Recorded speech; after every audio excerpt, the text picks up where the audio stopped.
దమ్ము కనబడుతున్నది. మళ్ళీ ఒక్కసారి కార్మికుల ఐక్యత, కార్మికుల ఐక్యత.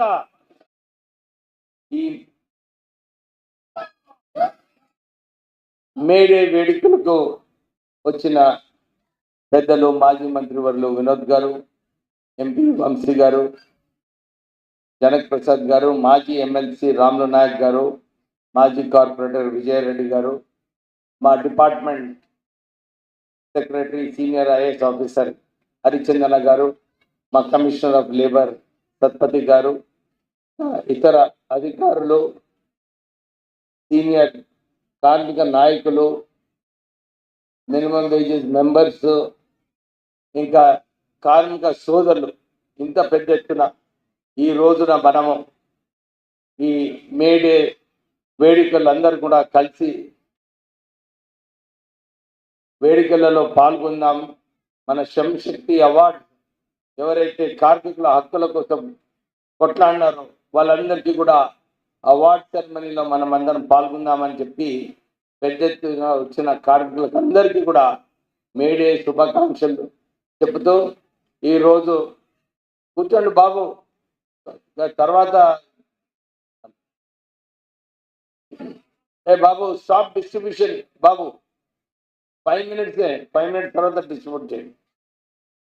సో ఈరోజు గౌరవ ముఖ్యమంత్రి గారు కూడా రేవంత్ రెడ్డి గారు వారు వచ్చేది ఉండే, కానీ ఒక ఏదో లీగల్ కేసు ఢిల్లీ నుంచి అడ్వకేట్స్ వస్తున్నారని చెప్పి వారు మీరు మీ కార్యక్రమం చేసుకోమని చెప్పి వారు అందరికీ కూడా మేడే శుభాకాంక్షలు చెప్పడం జరిగింది. ఈరోజు ఇప్పుడే అందరు కూడా మన కార్మికుల హక్కుల గురించి, ఇంతకుముందు ఏదైతే లేబర్ లాస్ సరిగా లేకపోవడము, ఆ రోజులలో 16 గంటలు కార్మికులందరూ కూడా పనిచేయడము, మినిమం వేజెస్ లేకపోవడము, వెల్ఫేర్ మెజర్స్ లేకపోవడము, ఆ రోజులలో కార్మికులందరూ కూడా కష్టపడి ఒక విప్లవం లాగా కార్మికుల హక్కులు సాధించుకోవాలని చెప్పి ఆ రోజులలో కొట్లాడడం జరిగింది.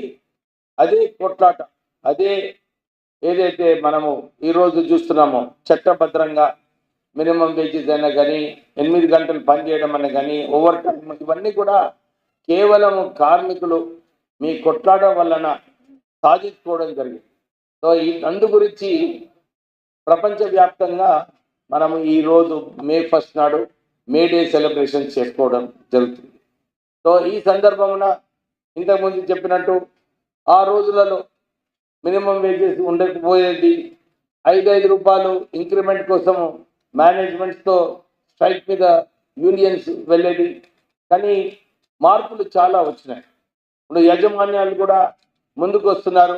మా కార్మికులకు మేము సరిగా చూసుకునే అవసరం ఉన్నది, మేము మా కార్మికులకు మినిమం వేజెస్ ఇవ్వాలా, ఇవన్నీ కూడా చాలా పాజిటివ్గా నడుస్తున్నాయి. ఎందుకంటే నాకు మంచిగా గుర్తుంది, మా నాన్నగారు లేబర్ మినిస్టర్గా ఉన్నప్పుడు చాలా ధర్నాలు, కన్సిలియేషన్ మీటింగ్స్ పెద్ద ఎత్తున అయ్యేటివి. లేబర్ మంత్రిగా అయిన తర్వాత చాలా తక్కువ వస్తున్నాయి నాకు కేసెస్. అంటే మేనేజ్మెంట్స్ ప్రోయాక్టివ్నెస్ కూడా లేబర్ కార్మికుల డిమాండ్స్ ఏదైతే ఉన్నాయో అవి కూడా సరిగా పరిశీలించి అందరు మేనేజ్మెంట్ వర్కర్స్ ఇద్దరు కలిసి కూడా ముందుకు వెళ్తున్నారు. అది అవసరం. ఎందుకంటే మన రాష్ట్ర ప్రభుత్వము 2047లో 2047లో $3 trillion ఎకానమీ కావాలని చెప్పి ఒక ఆలోచన ఉంది ముఖ్యమంత్రి గారికి. ఆ $3 trillion ఎకానమీ అచీవ్ చేయాలంటే మనము కార్మికులకు ఎక్కువ ట్రైనింగ్ చేయాలి, మనకు ఉద్యోగ అవకాశాలు కల్పించాలి. ఇవన్నీ కావాలంటే రాష్ట్ర ప్రభుత్వం కూడా చాలా చర్యలు తీసుకునే అవసరం ఉంది. అదే ఆలోచనతో మనకు ఇంతమంది కర్మాగారులు అవసరము, వీళ్ళందరికీ మంచిగా ట్రైనింగ్ చేయాలి అని చెప్పి 120 అడ్వాన్స్ టెక్నాలజీ సెంటర్ మన టాటాస్ వారితో ఒక ఒప్పందం చేసుకొని 4,000 కోట్ల రూపాయలతోని అడ్వాన్స్ టెక్నాలజీ సెంటర్స్ స్థాపించడం జరుగుతుంది. సో ఈ సెంటర్స్ వలన 20,000 మంది యువకులు వారికి ఒక అవకాశం, మీరు మంచిగా ఇక్కడికి వచ్చి ట్రైనింగ్ చేసుకోండి. ఎందుకంటే ఎప్పుడు కూడా ఇండస్ట్రియలిస్ట్ వచ్చినప్పుడు ఇదే చెప్తా ఉంటారు, సార్ మాకు సరైన స్కిల్ వర్క్ ఫోర్స్ లేదు, మాకు ఏదో ఒకటి చేయాలని చెప్పి అందరు మేనేజ్మెంట్స్ ఇక్కడ వచ్చిన వాళ్ళు ఇదే కోరుతుంటారు. సో మనకు ఈ అడ్వాన్స్ టెక్నాలజీ సెంటర్ ద్వారా వీళ్ళ ఎవరైతే యువకులు ఇక్కడ అడ్మిషన్స్ తీసుకుంటారో వాళ్ళకు 2,000 రూపాయలు స్టైఫండ్ కూడా ఇస్తున్నాం. ఎందుకంటే వారు అక్కడ ఉండి మంచిగా చదువుకొని ఒక మంచి స్కిల్డ్ మ్యాన్ ఫోర్స్ బయటకు రావాలని చెప్పి ఈ ఆలోచనతో చేయడం జరుగుతుంది.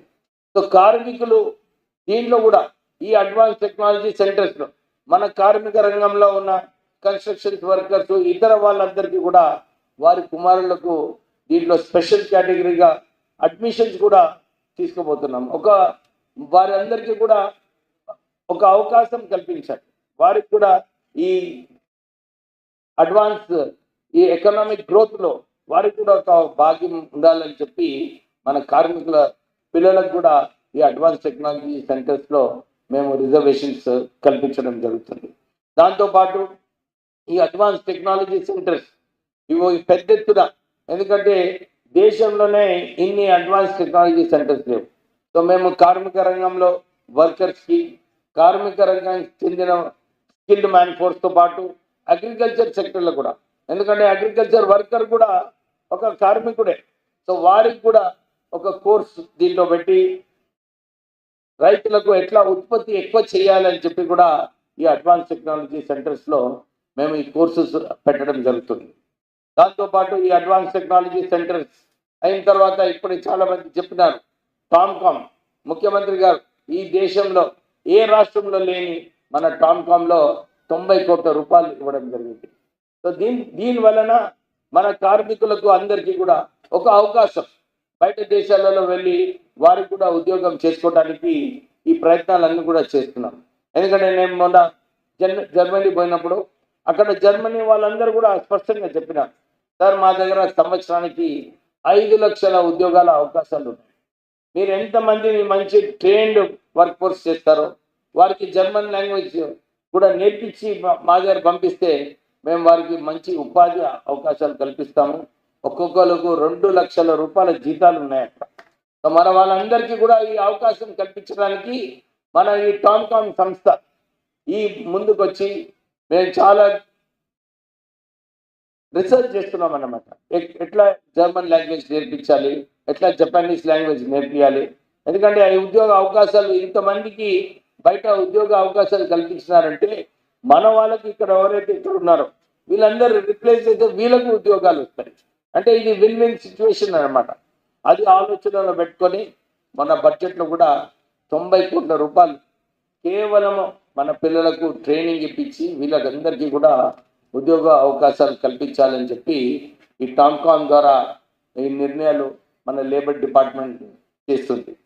తర్వాత మన కార్మికులకు ఇన్సూరెన్స్ స్కీము, కన్స్ట్రక్షన్ వర్కర్స్కి ఇన్సూరెన్స్ స్కీము మొన్న కూడా 6 లక్షలు ఉంటే 10 లక్షలు దాంట్లో చేయడం జరిగింది. ఇలాంటి వెల్ఫేర్ మెజర్స్ కూడా చేయాలని చెప్పి రాష్ట్ర ప్రభుత్వం ఒక ఆలోచనతో ముందుకు వెళ్తుంది. మొన్న చాలామంది హమాలీ వర్కర్స్ వచ్చారు, సార్ మాకు కూడా ఒక సంస్థ పెట్టండి. మీరు ఎట్లయితే ఇప్పుడు గిగ్ వర్కర్స్కి మీరు సంస్థ ఒక చట్టం తీసుకొచ్చారు, ఈ గిగ్ వర్కర్స్ ద్వారా ఈ గిగ్ వర్కర్స్కి ఒక ఉపాధి భద్రత కల్పించడం, వారికి వెల్ఫేర్ మెజర్స్ తీసుకోవడం, ఇవన్నీ కూడా ఇంతకుముందు చెప్పినట్టు రాహుల్ గాంధీ గారు ఒక ఆలోచనతోని అప్పుడు భారత్ జోడో యాత్రలో లేదు మనం గిగ్ వర్కర్స్కి ఎట్లనైనా మనం వారికి ఆదుకోవాలని చెప్పి వారు మాకు ఆదేశాలు ఇవ్వడం జరిగింది. దాని ద్వారానే ముఖ్యమంత్రి గారు కూడా తొందరగా ఈ గిగ్ వర్కర్స్ యాక్ట్ అసెంబ్లీలో పాస్ చేసి నిన్ననే గవర్నర్ గారి వెబ్సైట్ కూడా రావడం జరిగింది. నేను వీరందరికీ గిగ్ వర్కర్స్ సంస్థ సలావుద్దీన్ ఇక్కడ ఉన్నాడు, చాలా మంది గిగ్ వర్కర్స్ వచ్చినారు. మీ అందరికీ ఈరోజే మా లేబర్ డిపార్ట్మెంట్ మా సెక్రటరీ గారితో కమిషనర్ లేబర్ గారితో మాట్లాడడం జరిగింది. త్వరలోనే మన రూల్స్ ఏదైతే గిగ్ వర్కర్స్కి చేయాలనో అది కూడా ఒక నెల లోపటినే రూల్స్ కూడా ఫ్రేమ్ చేసి మీకు ఏం స్కీమ్స్ రావాలో ఇవన్నీ కూడా ఒక 1 మంత్ 1.5 మంత్లో మీకు అనౌన్స్ చేస్తామని చెప్పి సభాముఖంగా మీ అందరికీ కూడా చెప్పడం జరుగుతుంది. అంటే ఇలాంటి చట్టాలు ఎంత ఏమన్నా కానీ కృష్ణారావు గారు చెప్పినట్టు ఇంకా చాలా ఉంది మన కార్మికులకు చేసేది. ఇది కేవలం ఒకటి చిన్న విషయం అన్నమాట. గిగ్ వర్కర్స్కి 4 లక్షల మందికి మన దగ్గర చాలా మంది హమాలీ వర్కర్స్ ఉన్నారు. నేను అదే మా డిపార్ట్మెంట్ వాళ్ళకి కోరుతున్నాను, ఇది ఇంకొక సమావేశము మన హమాలీ వర్కర్స్కి ఇచ్చేసి వారికి కూడా ఒక బోర్డు, ఒక సెస్ తీసుకొచ్చి వాళ్ళకు కూడా వెల్ఫేర్ మెషర్స్ చేసే అవకాశం ఉంది. ఎందుకంటే చాలా మంది చాలా కష్టపడి ఈ హమాలీ వర్కర్స్ చేస్తుంటారు. అంటే ఏమన్నా లేబర్ డిపార్ట్మెంట్లో ఎట్లయితే గిగ్ వర్క్ చేసినామో, హమాలీ వర్కర్స్ చేసినామో, ఇతర రంగాలలో కూడా చేసే అవసరం ఉంది. సో మా డిపార్ట్మెంట్ వాళ్ళు మేమందరం కూడా ఇదే ఆలోచిస్తున్నాము. మీరు కూడా కార్మిక రంగంలో ఇన్ని సంవత్సరాల నుంచి పనిచేసి మీరు ఒక పెద్ద కాంట్రిబ్యూషన్ మీ యూనియన్స్కి, మీకు వర్కర్స్కి అందరినీ కలుపుకొని, ఎందుకంటే ఎప్పుడైతే ప్రొడక్టివిటీ మంచిగా ఉంటుందో కర్మాగారం మంచిగా నడిచినప్పుడే మన వర్కర్స్కి మంచి వేజెస్, ఫెసిలిటీస్ ఇవ్వడానికి మేనేజ్మెంట్ ఉంటుంది. సో మీరందరూ కూడా లీడర్స్ అందరూ కష్టపడి పనిచేస్తున్నారు. సో ఇంకేమైనా మంచి విషయాలు మన కార్మిక రంగానికి, లేబర్కి వెల్ఫేర్ మెజర్స్లో యాక్టివిటీస్ మనం యాక్టివేట్ చేయాలనుకుంటే మీరు డెఫినెట్లీ మాకు రిప్రజెంటేషన్ ఇచ్చినప్పుడు మేము డెఫినెట్లీ దాంట్లో జోక్యం చేసుకొని ముందుకు వెళ్తామని చెప్తూ మళ్ళీ ఇంకో విషయం, చాలామంది మన కార్మిక రంగంలో ఉన్న వాళ్ళందరికీ కూడా సరైన ఈఎస్ఐ ఫెసిలిటీస్ కల్పించే అవసరం ఉంది. అది మా బాధ్యత, మా డిపార్ట్మెంట్ బాధ్యత. అందు గురించి ఇంకా కొత్త hospitals, 100 bedded hospitals, 3 100 bedded hospitals వస్తున్నాయి. ఒకటి రామగుండంలో, ఇంకోటి ఇక్కడ which are other 2 centres it is there in the note.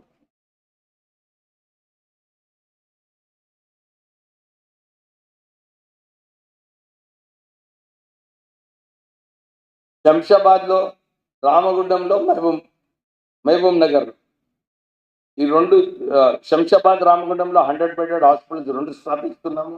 Mahabub నగర్లో 1 30 బెడెడ్ హాస్పిటల్స్. నేను అన్ని డిస్పెన్సరీస్లో కూడా మా డిపార్ట్మెంట్లో వర్క్